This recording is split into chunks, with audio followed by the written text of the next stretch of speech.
Well, we're on the road to Junjunjara. 20-something years since Si and I were there last, and God, I've got some bad memories. Back in the early 90s, Steve and Si got caught in a cyclone. But anyway, we're committed now. Holy shit, not good. Uh-oh. Oh dear. Yeah, there's memories, and some of them make you grit your teeth. Now, close to 3 decades later, history is threatening to repeat itself. The weather forecast is grim. There's a cyclone hanging around waiting to come down and give us a bit of pain. And Si and I desperately want to get this load in and delivered before we get major rain out there in the desert. Veteran trucker Steve has been driving road trains through the Australian outback for 40 years. But on this epic journey, he's in convoy with his old mate, Si, who's no respecter of age. Steve, I was just going to make sure you've got your big Roger, dodger. Righto, mate. We'll settle down and we'll give it a bit of a run for a while, eh? Steve and Si are hauling heavy machinery to a road crew on the far edge of the Great Victoria Desert. With the tail end of the wet season lingering, Steve fears storms have flooded the desert road. There's the huge rain the other day, huge rain. We just don't need water like that to have gone out where we're going, anywhere near where we're going. You just can't drive these trucks out on country like that. You haven't got a chance in hell. That's definitely something to think about, how much rain they've had out the road. But you never know, it's trucking, isn't it? As the trucks approach Kalgoorlie, black skies touch the horizon in every direction.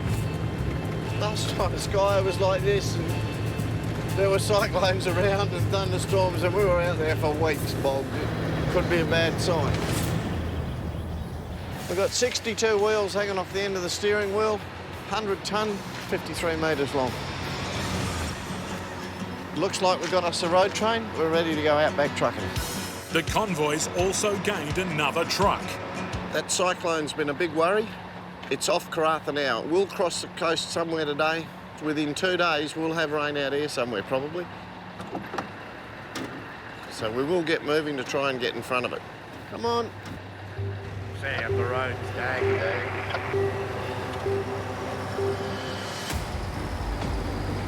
The thing with outback trucking is you don't know what's in front of you. You've got to deal with what you get.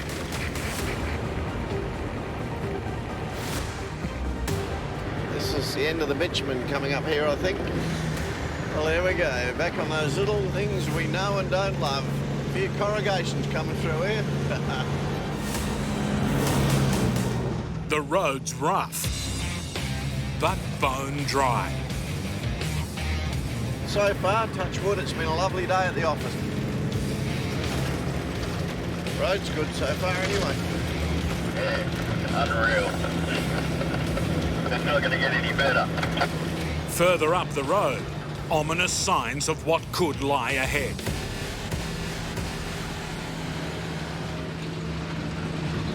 It's been raining here, and it's just dried out enough now for us to have access. So we certainly don't want any more water on this road. Hey, Steve, see the little white fluffy stuff over in the sky over there to the left of the Shit, yeah, mate. That's, that'd have to be coming off that cyclone site. Yeah, scary, scary, mate. Looks like a bit of a slippery spot here. It's been a bit more rain than what there was closer into Cal. In the lead truck, Si's approaching the worst of it. A little bit of slop coming up, get ready. But makes it through. Pat's next in the water tanker. Steve is bringing up the rear. At 53 metres long, getting his 3 trailers through the mud hole is going to be tough. Si's got 20 wheels to pull through here. I've got 62. Righto, here we go.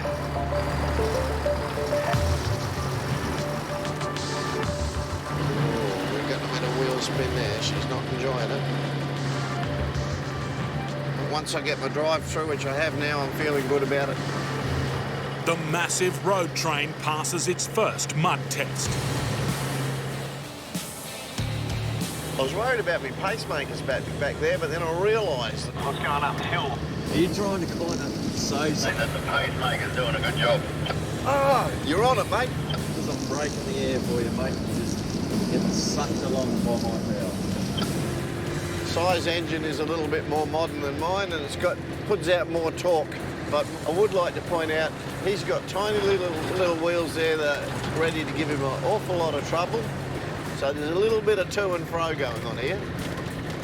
Who's going to pull who out of the bomb?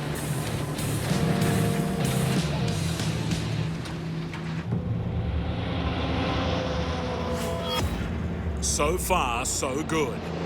But news drops about an approaching cyclone, and it's all bad. So I just flicked me back a photo of where the cyclone has come across the coast. It will break up and turn into a rain-bearing depression and drop a lot of rain. And I don't want to be underneath a lot of rain out here. More rain means more mud. You try to dodge this water with all your heart. This doesn't look like much fun. You wouldn't want to be down in that hole, size right. Already the track is falling apart.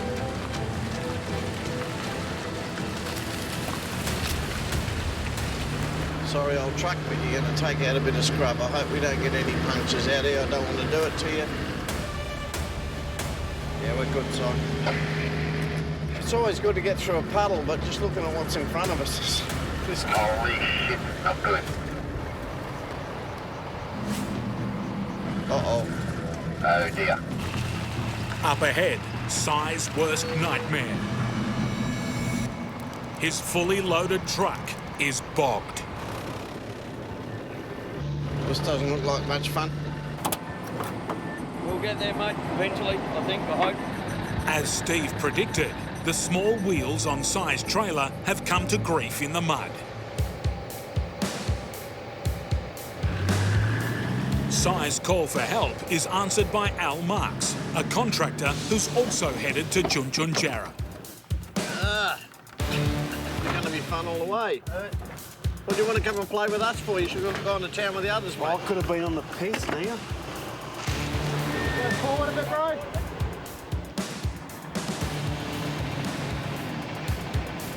All right, I'll go for it, mate.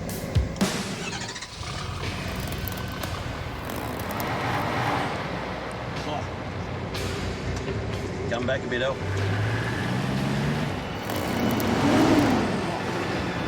Yeah, not seem to be moving at all, hey? I don't want to dig a hole in. It wasn't as easy as what they thought. But then again, I've been 40-something years outback trucking. It's never been as easy as what I thought. Steve switches to plan B. All right, we're going to attempt to reverse out of this slight bog hole. This time they've chained Si's truck to Pat's tanker.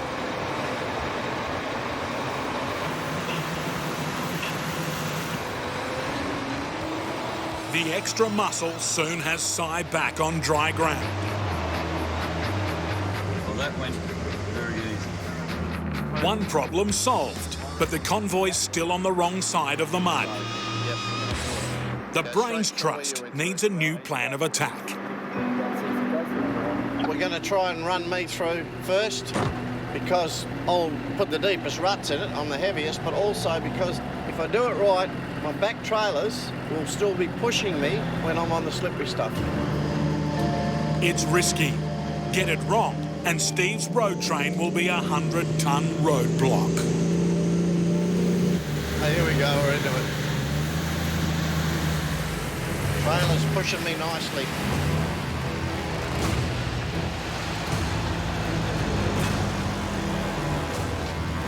I'm hardly accelerating. Those trailers are doing a wonderful job.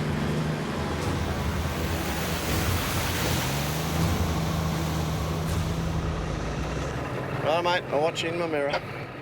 Si follows in Steve's tracks.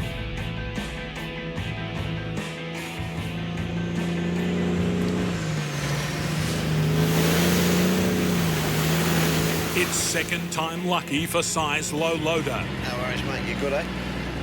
Yeah, mate, all good. This looks worse than the last one. The road's certainly not good. I said we'd be in there by tomorrow afternoon. It might be the following afternoon. This is going to be a steady operation.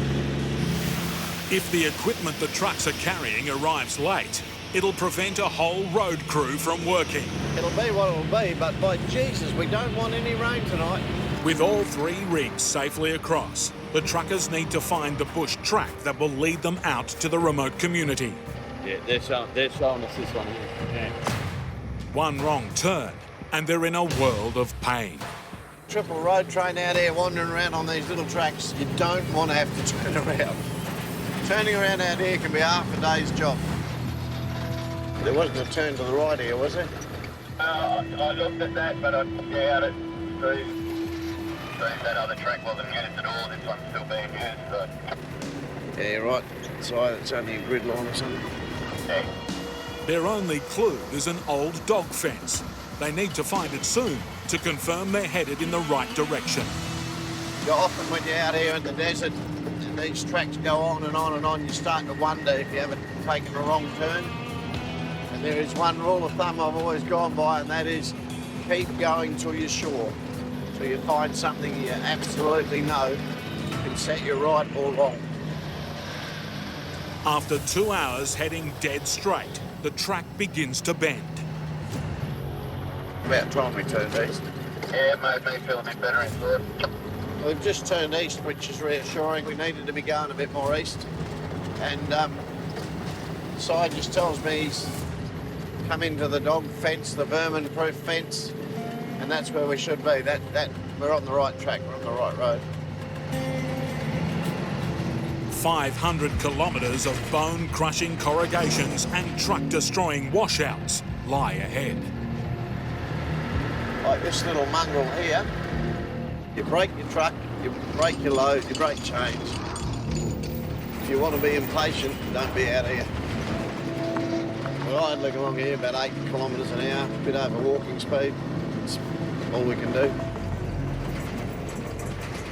Endless rows of corrugations threaten to bounce the earth-moving equipment right off the trailers. It's getting a very rocky and sway over some of these dips, and big balloon tyres, they get a hell of a sway up sometimes. Lose a 30-tonne machine off the back out here, and there's no getting it back on. That's the old story. I want to get the freight in. I don't want to be sitting out here broken. You wouldn't want nothing bad to go on out here. There's not much help, is it? Looking around you. Keep my eyes peeled. I've slowed down again. It's hard to make any pace at all on this track at the minute. I grabbed another gear, but it might have been too excitable. We got back to here. Ahead, the corrugations give way to dried-up washouts. If you hit them hard, they're axle breakers, these buggers up here, so certainly wouldn't want to hit them without you know that they're there. The only way through is at a crawl. Oh, gee, this is a trailer break. That's a hell of a dip. There all the trailers are flexing and bending.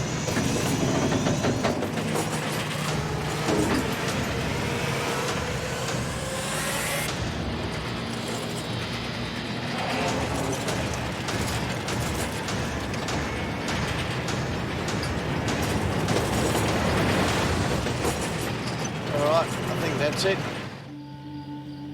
We won't get much more done today. It's near dark and we're not going to get in there. I think we'll be about 60 kilometres, 50 or 60 kilometres short of it. It's been a long day bouncing around on these roads. This is the last run in, about 70 kilometres and straight into the sun, heading due east. Even the dog doesn't like it. It's going to be a painful first half an hour, I suppose. This is day 3 since we left Kalgoorlie for 600 and something kilometres, and you know, the last little bit driving into the sun, I can't see sticks on the road or sharp rocks. with 62 wheels on the ground. If there's something nasty there, there's a good chance I'll grab it. And so close, you know, it'd be nice to roll over the line without any more damage. Yeah, it's not much fun, sorry. With every metre of road punishing the trucks, Steve regularly checks the battered trailers. Would you believe it? Little wheels, I hate them. One of Steve's 62 tyres has been destroyed by the dirt. That other tyre. I'm just jacking it up to change a flat. Even with 3 truckers changing a single tyre, it can still take an hour. Well, there you go. He's got a wheelbarrow in his hand, so there you go. Especially when only one is doing all the work. Nothing's changed over the years, Si. I'm down here changing a bloody tyre and you were laughing at me. I've earned my right, I think.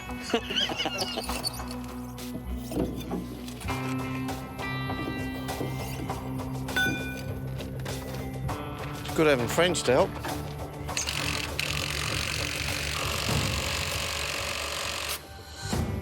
Tyre change complete. The truckers are finally on the home stretch. Let me hide this shit. We're nearly in there. There you go. There's the 5 kilometre sign. It's good to see that. I haven't seen a sign for this place since I left Kalgoorlie. After an epic 1,300 kilometre journey, the 3 trucks finally arrive at Chunchunjara. This remote desert community has just 200 inhabitants, and Steve's cargo of essential sanitation equipment is long overdue. The community would be far better off for it. They'll be able to go to the toilet a lot easier, if you want to put it that way. That's it. Unreal. Mission success. Si, thanks, mate. Yeah, thank you too. No, I appreciate it. Thanks, Pat. Yeah, no worries, eh? Let's make a move. Righto, fellas. Good on you.